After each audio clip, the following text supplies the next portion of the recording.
will be jogging around the capital in the London Marathon. Plenty of exercise for most of us. More than far enough for me, I have to say.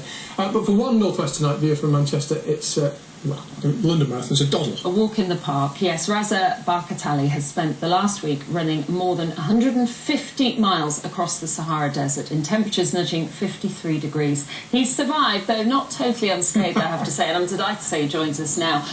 Why did you do this? Something that I've always wanted to do, and I had the opportunity to run for MENCAP. Eldest son has learning difficulties, and it was a good opportunity to do the race, but also raise some money for MENCAP. Some well needed money. And how much did you raise? When my company I work for give me some money, it'll be just over about £11,000. That's fantastic. That's a terrific effort. It was the Marathon des Sables, wasn't it? Which is, it's very famous, very well known, but really tough, I would imagine.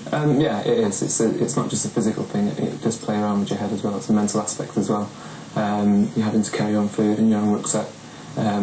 Your water's rationed each day, so yeah, it is tough. And we're seeing these pictures. It's quite often you're running on your own. You're not. There's not other people around.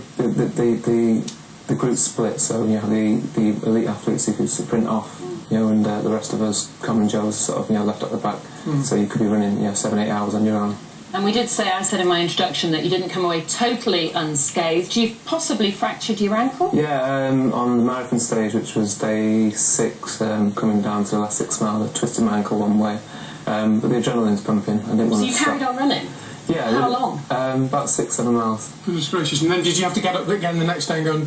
Yeah, the last day was, I say, only 10 miles. But, by then, if you drop out, you don't get your medal, you don't get anything. Now, this is not exactly the lap of luxury in which you're staying in between the stages. We've got some pictures of the village where you stayed. I mean, basically sleeping under a tent under the stars. Yeah, it's you are swimming it. You are swimming it for around 8-9 days, and like I mentioned before, you have to make your own food.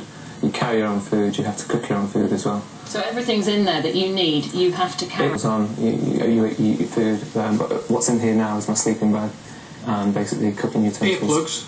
Earplugs. Use an iPhone and earplugs, so not really. Yeah, I guess you have to though, because you could be next to someone who's snoring or whatever. There were people in my tent. In tent 73, there were a few people who snored. They denied it. The next day, it wasn't me. So there were people who snoring. What would you say, looking back, was the hardest, the toughest bit of it? The toughest bit for me was the first day. I tanked it, so I was vomiting. It was a 21-mile stage. I was vomiting and I was, close to dropping out. That was the hardest bit. Show us your medal as well, because not many people have got those. 800 people did this race, didn't they? Yeah, 800 people. In total, there's only about 12,500 people. Let's hold it up so people at home can see it. And how many people finish it then?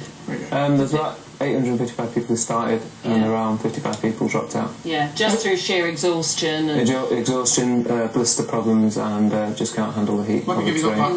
It gets to something like 120 degrees Fahrenheit in midday or something. Yeah, the organisers sort of stagger the start, so when you do start the race, you're in the middle of the hottest part of the day. And last year, you ran the London Marathon dressed as a woman.